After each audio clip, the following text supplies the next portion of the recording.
The Art of Believing by Neville Goddard. Prayer is the master key. A key may fit one door of a house, but when it fits all doors, it may well claim to be a master key. Such and no less a key is prayer to all earthly problems. Chapter 1. Law of Reversibility. Pray for my soul. More things are wrought by prayer than this world dreams of. Tennyson. Prayer is an art and requires practice. The first requirement is a controlled imagination. Parade and vain repetitions are foreign to prayer. Its exercise requires tranquility and peace of mind. Use not vain repetitions, for prayer is done in secret, and thy Father which seeth in secret shall reward thee openly. The ceremonies that are customarily used in prayer are mere superstitions and have been invented to give prayer an air of solemnity. Those who do practice the art of prayer are often ignorant of the laws that control it. They attribute the results obtained to the ceremonies and mistake the letter for the spirit. The essence of prayer is faith, but faith must be permeated with understanding to be given that active quality which it does not possess when standing alone. Therefore, get wisdom, and with all thy getting get understanding. This book is an attempt to reduce the unknown to the known by pointing out conditions on which prayers are answered, and without which they cannot be answered. It defines the conditions governing prayer in laws that are simply a generalization of our observations. The universal law of reversibility is the foundation on which its claims are based. Mechanical motion caused by speech was known for a long time before anyone dreamed of the possibility of an inverse transformation, that is, the reproduction of speech by mechanical motion, the phonograph. For a long time, electricity was produced by friction, without ever a thought that friction, in turn, could be produced by electricity. Whether or not man succeeds in reversing the transformation of a force, he knows, nevertheless, that all transformations of force are reversible. If heat can produce mechanical motion, so mechanical motion can produce heat. If electricity produces magnetism, magnetism too can develop electric currents. If the voice can cause undulatory currents, so can such currents reproduce the voice, and so on. Cause and effect, energy and matter, action and reaction are the same and interconvertible. This law is of the highest importance because it enables you to foresee the inverse transformation once the direct transformation is verified. If you knew how you would feel were you to realize your objective, then inversely, you would know what state you could realize were you to awaken in yourself such feeling. The injunction, to pray believing that you already possess what you pray for, is based upon a knowledge of the law of inverse transformation. If your realized prayer produces in you a definite feeling or state of consciousness, then inversely, that particular feeling or state of consciousness must produce your realized prayer. Because all transformations of force are reversible, you should always assume the feeling of your fulfilled wish. You should awaken within you the feeling that you are and have that which heretofore you desired to be and possess. This is easily done by contemplating the joy that would be yours were your objective an accomplished fact, so that you live and move and have your being in the feeling that your wish is realized. The feeling of the wish fulfilled, if assumed and sustained, must objectify the state that would have created it. This law explains why faith is the substance of things hoped for, the evidence of things not seen, and why he calleth things that are not seen as though they were, and things that were not seen become seen. Assume the feeling of your wish fulfilled, and continue feeling that it is fulfilled until that which you feel objectifies itself. If a physical fact can produce a psychological state can produce a physical fact. If the effect, A, can be produced by the cause, B, then inversely, the effect, B, can be produced by the cause, A. Therefore I say unto you, What things soever ye desire when ye pray, believe that ye have received them, and ye shall have them. Mark 11:24. Chapter 2. Dual Nature of Consciousness. A clear concept of the dual nature of man's consciousness must be the basis of all true prayer. Consciousness includes a subconscious as well as a conscious part. The infinitely greater part of consciousness lies below the sphere of objective consciousness. The subconscious is the most important part of consciousness. It is the cause of voluntary action. The subconscious is what a man is. The conscious is what a man knows. I and my Father are one, but my Father is greater than I. The conscious and subconscious are one, but the subconscious is greater than the conscious. I of myself can do nothing. The Father within me, he doeth the work. I, objective consciousness, of myself can do nothing. The Father, the subconscious, he doeth the work. The subconscious is that in which everything is known, in which everything is possible, to which everything goes, from which everything comes, which belongs to which all have access. What we are conscious of is constructed out of what we are not conscious of. Not only do our subconscious assumptions influence our behavior, but they also fashion the pattern of our objective existence. They alone have the power to say, "Let us make man, objective manifestations, in our image, after our likeness." The whole of creation is asleep within the deep of man and is awakened to objective existence by his subconscious assumptions. Within that blankness we call sleep, there is a consciousness in unsleeping vigilance, and while the body sleeps, this unsleeping being releases from the treasure house of eternity the subconscious assumptions of man. Prayer is the key which unlocks the infinite storehouse. Prove me now herewith, saith the Lord of hosts, if I will not open you the windows of heaven and pour you out a blessing, that there shall not be room enough to receive it. Prayer modifies or completely changes our subconscious assumptions, and a change of assumption is a change of expression. The conscious mind reasons inductively from observation, experience, and education. It therefore finds it difficult to believe what the five senses and inductive reason deny. The subconscious reasons deductively and is never concerned with the truth or falsity of the premise, but proceeds on the assumption of the correctness of the premise and objectifies results which are consistent with the premise. This distinction must be clearly seen by all who would master the art of praying. No true grasp of the science of prayer can be really obtained until the laws governing the dual nature of consciousness are understood and the importance of the subconscious realized. Prayer, the art of believing what is denied by the senses, deals almost entirely with the subconscious. Through prayer, the subconscious is suggested into acceptance of the wish fulfilled, and, reasoning deductively, logically unfolds it to its legitimate end. Far greater is he that is in you than he that is in the world. The subjective mind is the diffused consciousness that animates the world. It is the spirit that giveth life.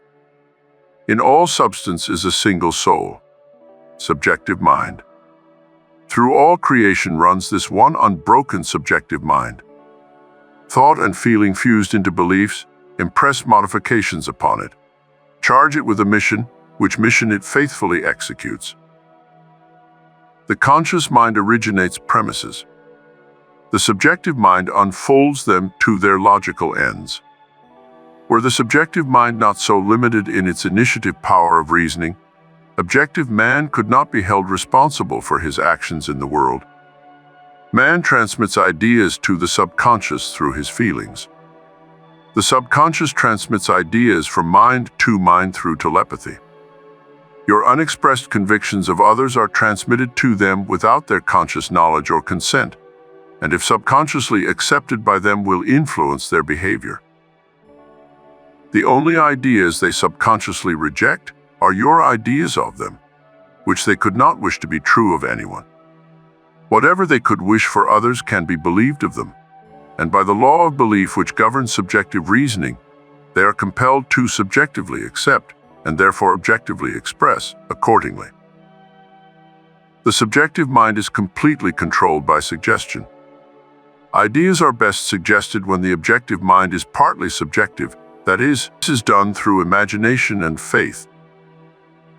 By the power of imagination, all men, certainly imaginative men, are forever casting forth enchantments, and all men, especially unimaginative, when the objective senses are diminished or held in abeyance. This partly subjective state can best be described as controlled reverie, wherein the mind is passive, but capable of functioning with absorption. It is a concentration of attention.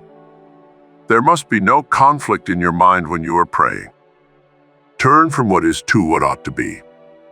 Assume the mood of fulfilled desire, and by the universal law of reversibility, you will realize your desire. Chapter 3. Imagination and Faith. Prayers are not successfully made unless there is a rapport between the conscious and subconscious mind of the operator. These men are continually passing under their power. Can we ever be certain that it was not our mother while darning our socks who began that subtle change in our minds? If I can unintentionally cast an enchantment over persons, there is no reason to doubt that I am able to cast intentionally a far stronger enchantment. Everything that can be seen, touched, explained, argued over, is to the imaginative man nothing more than a means, for he functions by reason of his controlled imagination, in the deep of himself, where every idea exists in itself, and not in relation to something else. In him there is no need for the restraints of reason. For the only restraint he can obey is the mysterious instinct that teaches him to eliminate all moods other than the mood of the fulfilled desire. Imagination and faith are the only faculties of the mind needed to create objective conditions. The faith required for the successful operation. Without his consent or knowledge, he can be given a subjective order, which he must objectively express. It is a fundamental law of consciousness that by telepathy we can have immediate communion with another. To establish rapport, you call the subject mentally. Focus your attention on him and mentally shout his name just as you would to attract the attention of anyone. Imagine that he answered, and mentally hear his voice. Represent him to yourself inwardly in the state you want him to obtain. Then imagine that he is telling you in the tones of ordinary conversation what you want to hear. Mentally answer him. Tell him of your joy in witnessing his good fortune. Having mentally heard with all the distinctness of reality that which you wanted to hear, of the law of consciousness, is a purely subjective faith and is attainable upon the cessation of active opposition on the part of the objective mind of the operator. It depends on your ability to feel and accept as true what your objective senses deny. Neither the passivity of the subject nor his conscious agreement with your suggestion is necessary for, and having thrilled to the news heard, return to objective consciousness. Your subjective conversation must awaken what it affirmed. Thou shalt decree a thing, and it shall be established unto thee. It is not a strong will that sends the subjective word on its mission, so much as it is clear thinking and feeling the truth of the state affirmed. When belief and will are in conflict, belief invariably wins. Not by might nor by power, but by my spirit, saith the Lord of hosts. It is not what you want that you attract. You attract what you believe to be true. Therefore, get into the spirit of these mental conversations and give them the same degree of reality that you would a telephone conversation. If thou canst believe, all is attributed to the influence of certain medicines, relics, and places are the effects of imagination and faith. The curative power is not in the spirit that is in them. It is in the spirit in which they are accepted. The letter killeth, but the spirit giveth life. The subjective mind is completely controlled by suggestion. Failure is always due to an antagonistic autosuggestion by the patient, arising from objective doubt of the power of medicine or relic, or from doubt of the truth of the theory. Many of us, either from too little emotion or too much intellect, both of which are stumbling blocks in the way or prayer, cannot believe that which our sense deny. To force ourselves to believe will end in greater doubt. To avoid such counter-suggestions, the patient should be unaware objectively of the suggestions which are made to him. The most effective method of healing or influencing the behavior of others consists in what is known as the silent or absent treatment. When the subject is unaware objectively of the suggestion given him, there is no possibility of him setting up an antagonistic belief. It is not necessary that the patient know objectively that anything is being done for him. From what is known of the subjective and objective processes of reasoning, it is better that he should not know objectively of that which is being done for him. The more completely the objective mind is kept in ignorance of the suggestion, the better will the subjective mind perform its functions. The subject subconsciously accepts the suggestion and thinks he originates it, proving the truth of Spinoza's dictum that we know not the causes that determine our actions. The subconscious mind is the universal conductor, which the operator modifies with his thoughts and feelings. Visible states are either the vibratory effects of subconscious vibrations within you, or they are vibratory causes of the corresponding vibrations within you. A disciplined man never permits them to be causes unless they awaken in him the desirable states of consciousness. With a knowledge of the law of reversibility, the disciplined man transforms his world by imagining and feeling only what is lovely and of good report. The beautiful idea he awakens within himself shall not fail to arouse its affinity in others. He knows the Savior of the world is not a man, but the manifestation that would save. The sick man's Savior is health, the hungry man's is food, the thirsty man's Savior is water. He walks in the company of the Savior by assuming the feeling of his wish fulfilled. By the law of reversibility, that all transformations of force are reversible, the energy or feeling awakened transforms itself into the state imagined. He never waits 4 months for the harvest. If in 4 months the harvest will awaken in him a state of joy, then inversely, the joy of harvest now will awaken the harvest now.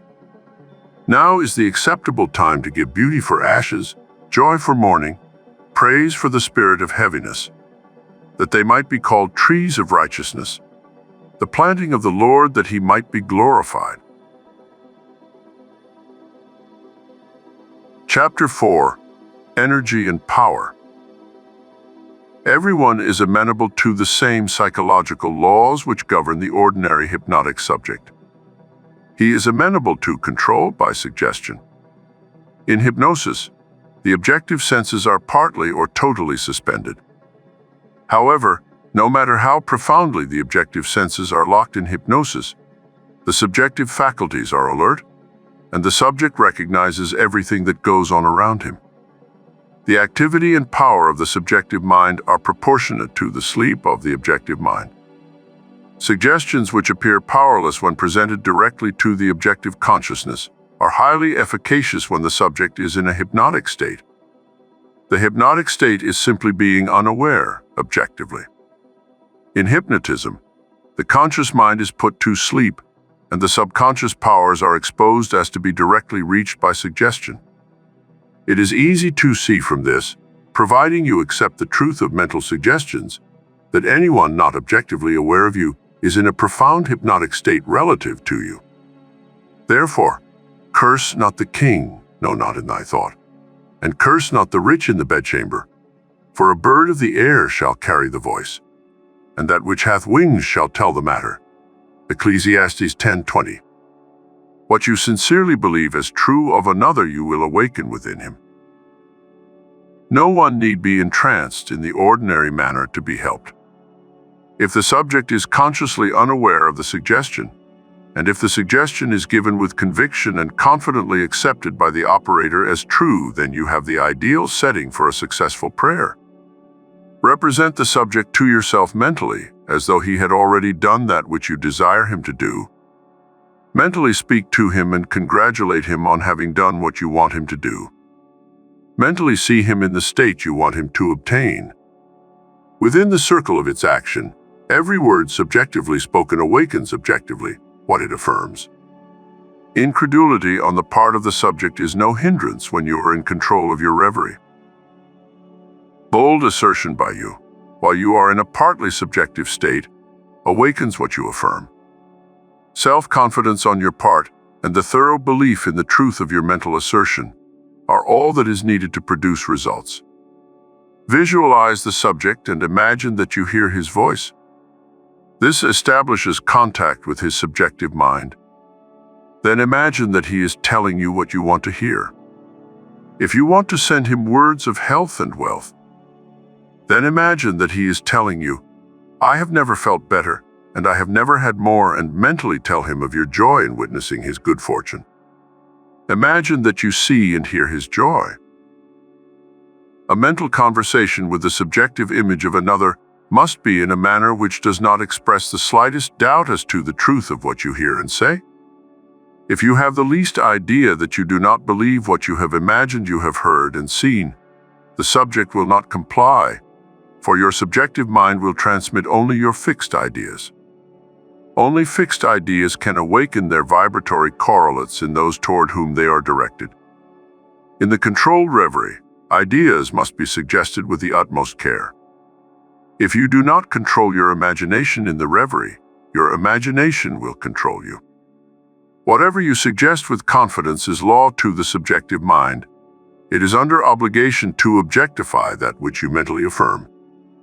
Not only does the subject execute the state affirmed, but he does it as though the decision had come of itself, or the idea had originated by him. Control of the subconscious is dominion over everything. Each state obeys one mind's control. Control of the subconscious is accomplished through control of your beliefs, which in turn is the all-potent factor in the visible states. Imagination and faith are the secrets of creation. Chapter 5. Law of Thought Transmission. He sent his word and healed them and delivered them from their destructions. He transmitted the consciousness of health and awoke its vibratory correlate in the one toward whom it was directed. He mentally represented the subject to himself in a state of health, and imagined he heard the subject confirm it. For no word of God shall be void of power. Therefore hold fast the pattern of healthful words which thou hast heard. To pray successfully, you must have clearly defined objectives. You must know what you want before you can ask for it. You must know what you want before you can feel that you have it. And prayer is the feeling of the fulfilled desire. It does not matter what it is you seek in prayer, or where it is, or whom it concerns. You have nothing to do but convince yourself of the truth of that which you desire to see manifested. When you emerge from prayer, you no longer seek, for you have, if you have prayed correctly, subconsciously assumed the reality of the state sought, and by the law of reversibility your subconscious must objectify that which it affirms. You must have a conductor to transmit a force. You may employ a wire, a jet of water, a current of air, a ray of light, or any intermediary whatsoever. The principle of the photophone or the transmission of the voice by light will help you to understand thought transmission, or the sending of a word to heal another. There is a strong analogy between a spoken voice and a mental voice. To think is to speak low, to speak is to think aloud. The principle of the photophone is this: a ray of light is reflected by a mirror and projected to a receiver at a distant point. Back of the mirror is a mouthpiece.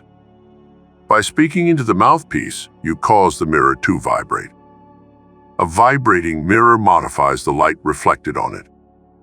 The modified light has your speech to carry, not as speech, but as represented in its mechanical correlate.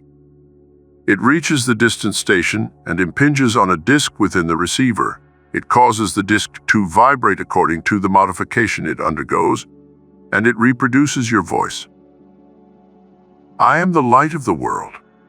I am the knowledge that I exist is a light by means of which what passes in my mind is rendered visible. Memory, or my ability to mentally see what is objectively present, proves that my mind is a mirror, so sensitive a mirror that it can reflect a thought. The reperception of an image in memory in no way differs as a visual act from the perception of my image in a mirror. The same principle of seeing is involved in both. Your consciousness is the light reflected on the mirror of your mind and projected in space to the one of whom you think. By mentally speaking to the subjective image in your mind, you cause the mirror of your mind to vibrate. Your vibrating mind modifies the light of consciousness reflected on it. The modified light of consciousness reaches the one toward whom it is directed and impinges on the mirror of his mind. It causes his mind to vibrate according to the modification it undergoes. Thus, it reproduces in him what was mentally affirmed by you. Your beliefs, your fixed attitudes of mind, constantly modify your consciousness as it is reflected on the mirror of your mind. Your consciousness, modified by your beliefs, objectifies itself in the conditions of your world. To change your world, you must first change your conception of it. To change a man, you must change your conception of him. You must first believe him to be the man you want him to be, and mentally talk to him as though he were. All men are sufficiently sensitive to reproduce your beliefs of them. Therefore, if your word is not reproduced visibly in him toward whom it is sent, the cause is to be found in you, not in the subject. As soon as you believe in the truth of the state affirmed, results follow. Everyone can be transformed. Every thought can be transmitted. Every thought can be visibly embodied. Subjective words, subconscious assumptions, awaken what they affirm. They are living and active, and shall not return unto me void, neither consider things of old. Nothing can be added to man, for the whole of creation is already perfected in him. The kingdom of heaven is within you. Man can receive nothing, except it be, but shall accomplish that which I please, and shall prosper in the thing whereto I sent them. They are endowed with the intelligence pertaining to their mission, and will persist until the object of their existence is realized. They persist until they awaken the vibratory correlates of themselves within the one toward whom they are directed, but the moment the object of their creation is accomplished, they cease to be. The word spoken subjectively in quiet confidence will always awaken a corresponding state in the one in whom it was spoken, but the moment its task is accomplished, it ceases to be, permitting the one in whom the state is realized to remain in the consciousness of the state affirmed, or to return to his former state. Whatever state has your attention holds your life. Therefore, to become attentive to a former state is to return to that condition. Remember not the former things given him from heaven. Heaven is your subconsciousness. Not even a sunburn is given from without. The rays without only awaken corresponding rays within. Were the burning rays not contained within man, all the concentrated rays in the universe could not burn him. Were the tones of health not contained within the consciousness of the one whom they are affirmed, they could not be vibrated by the word which is sent. You do not really give to another. You resurrect that which is asleep within him. The damsel is not dead, but sleepeth. Death is merely a sleeping and forgetting. Age and decay are the sleep, not death, of youth and health.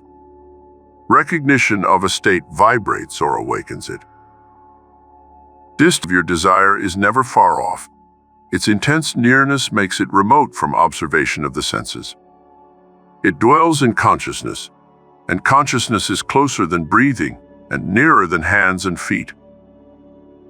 Consciousness is the one and only reality. All phenomena are formed of the same substance, vibrating at different rates.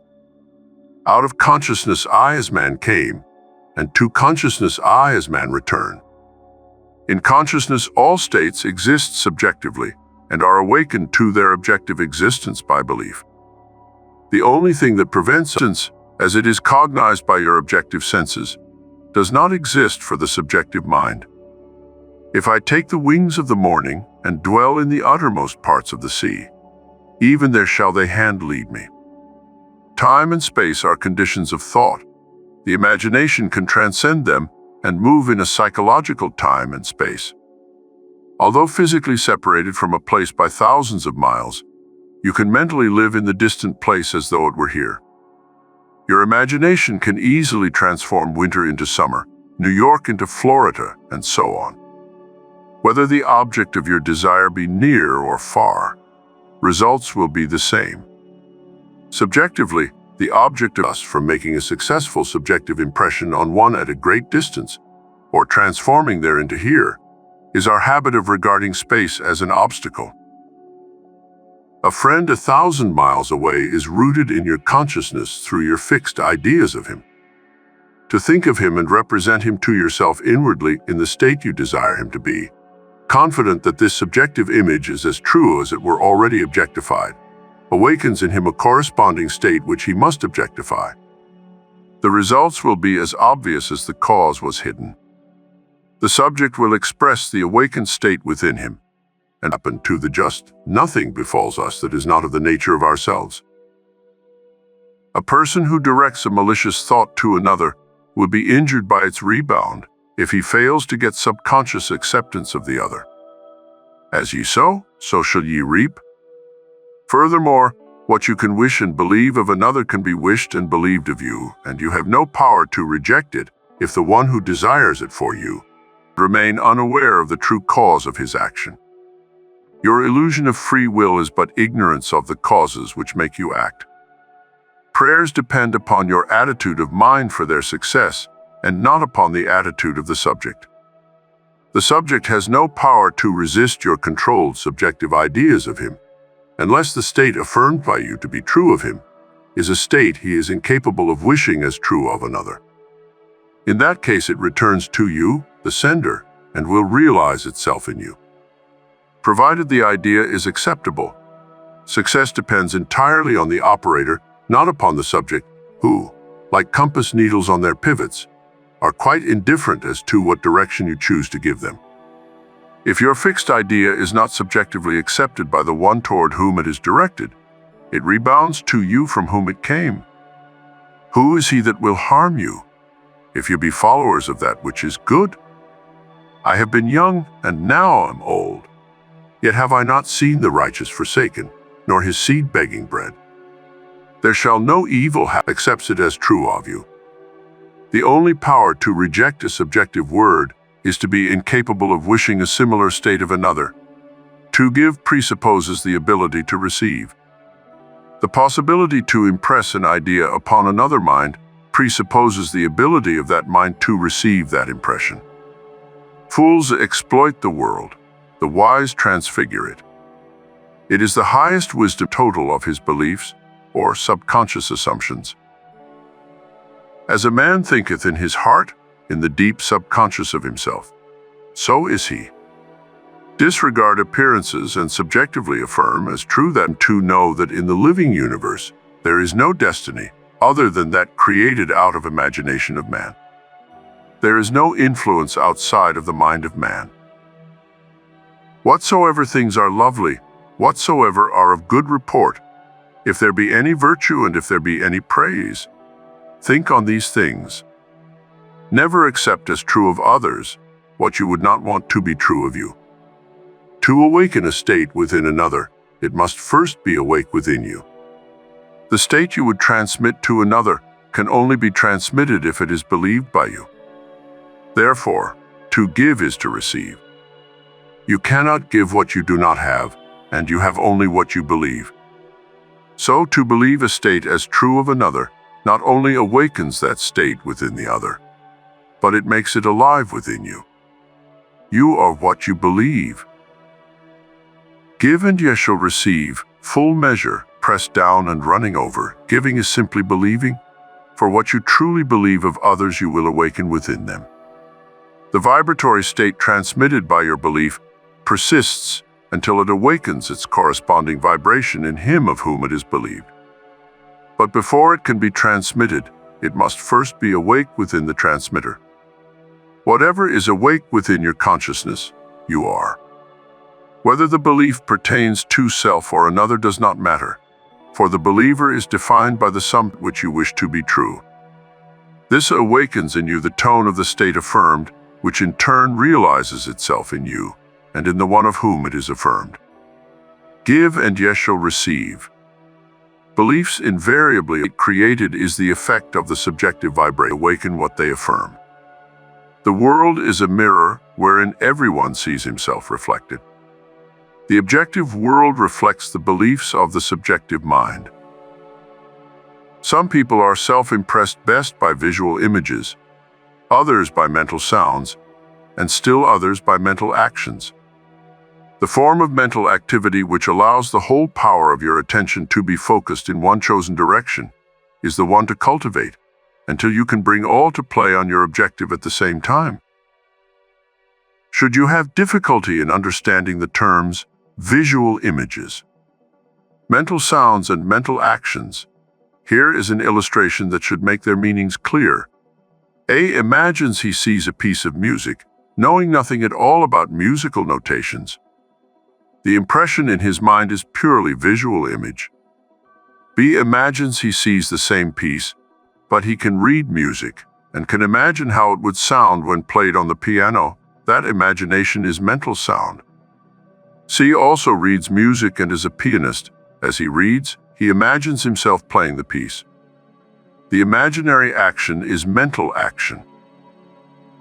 The visual images, mental sounds, and mental actions are creations of your imagination. And though they appear to come from without, they actually come from within yourself. They move as if moved by another, but are really launched by your own spirit from the magical storehouse of imagination. They are projected into space by the same vibratory law that governs the sending of a voice or picture. Speech and images are projected not as speech or images, but as vibratory correlates. Subjective mind vibrates according to the modifications it undergoes by the thought and feelings of the operator. The visible stations. A feeling is always a feeling without expression. No matter how emotionless you appear to be if you reflect with any degree of intensity, there is always an execution of slight muscular movements. The eye, though shut, follows the movements of the imaginary objects, and the pupil is dilated or contracted according to the brightness or the remoteness of those objects.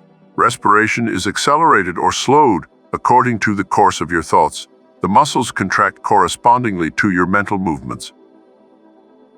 This change of vibration persists until it awakens a corresponding vibration in the subject, which vibration then expresses itself in a physical fact. And the Word was made flesh. Energy, as you see in the case of radio, is transmitted and received in a field, a place where changes in space occur. The field and energy are one and inseparable. The field or subject becomes the embodiment of the word or energy received. The thinker and the thought, the operator and the subject, the energy and the field are one. Were you still enough to hear the sound of your beliefs, you would know what is meant by the music of the spheres. The mental sound you hear in prayer as coming from without is really produced by yourself. Self-observation will reveal this fact. As the music of the spheres is defined as the harmony heard by the gods alone, and is supposed to be produced by the movements of the celestial spheres, so too is the harmony you subjectively hear for others heard by you alone, is produced by the movements of your thoughts and feelings in the true kingdom, or heaven within you. Chapter 6. Good Tidings. How beautiful upon the mountains are the feet of him that bringeth good tidings, that publisheth peace, that bringeth good tidings of good, that publisheth salvation. Mentally hear him tell you he has done it. This awakens within him the vibratory correlate of the state affirmed, which vibration persists until its mission is accomplished. It does not matter what it is you desire to have done, or whom you select to do it. As soon as you subjectively affirm that it is done, results follow. Failure can result only if you fail to accept the truth of your assertion, or if the state affirmed would not be desired by the subject for himself or another. In the latter event, the state would realize itself in you, the operator. The seemingly harmless habit of talking to yourself is the most fruitful form of prayer.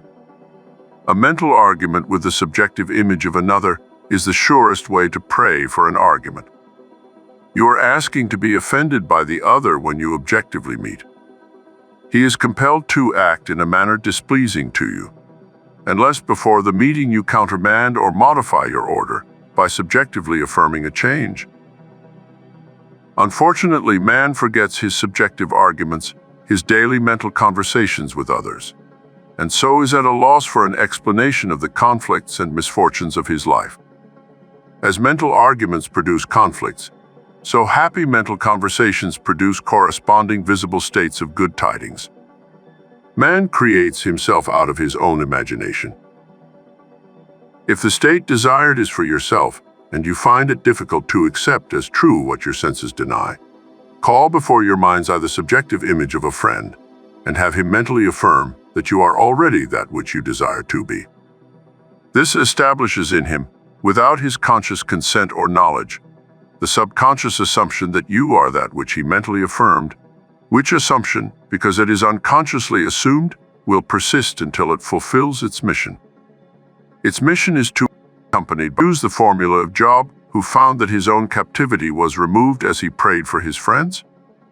Fix your attention on a friend and have the imaginary voice of your friend tell you that he is or has that which is comparable to that which you desire to be or have. As you mentally hear and see him, feel the thrill of his good fortune and sincerely wish him well. This awakens in him the corresponding vibration of the state affirmed, which vibration must then objectify itself as a physical fact. You will discover the truth of the statement. Blessed are the merciful, for they shall receive mercy. The quality of mercy is twice blessed. It blesses him who taketh and him who giveth. The good you subjectively accept as true of others will not only be expressed by them, but a full share will be realized by you. Transformations are never total. Force is always transformed into more than a force be. A blow with a hammer produces not only a mechanical concussion, but also heat, electricity, a sound, a magnetic change, and so on. The vibratory correlate in the subject is not the entire transformation of the sentiment communicated. The gift transmitted to another is like the divine measure, pressed down, shaken together and running over, so that after 5,000 are fed from the 5 loaves and 2 fish, 12 baskets full are left over. Chapter 7. The Greatest Prayer. Imagination is the beginning of creation.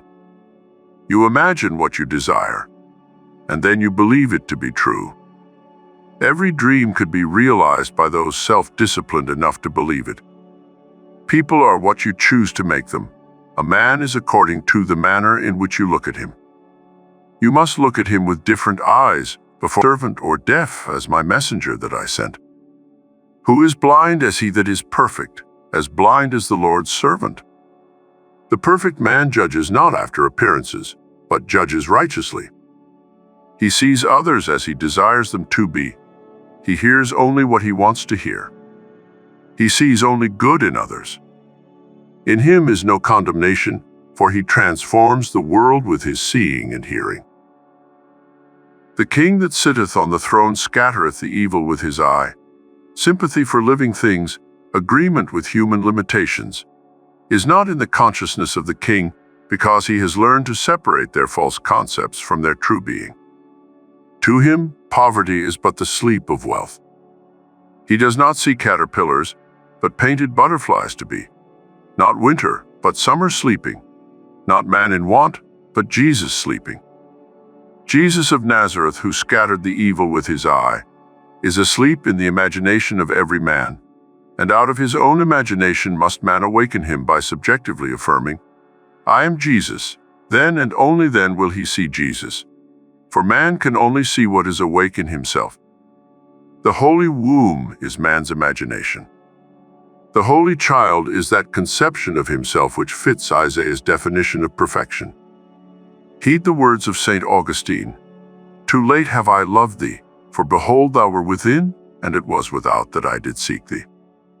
It is your own consciousness that you must turn as to the only reality. There and there alone, you awaken that which is asleep.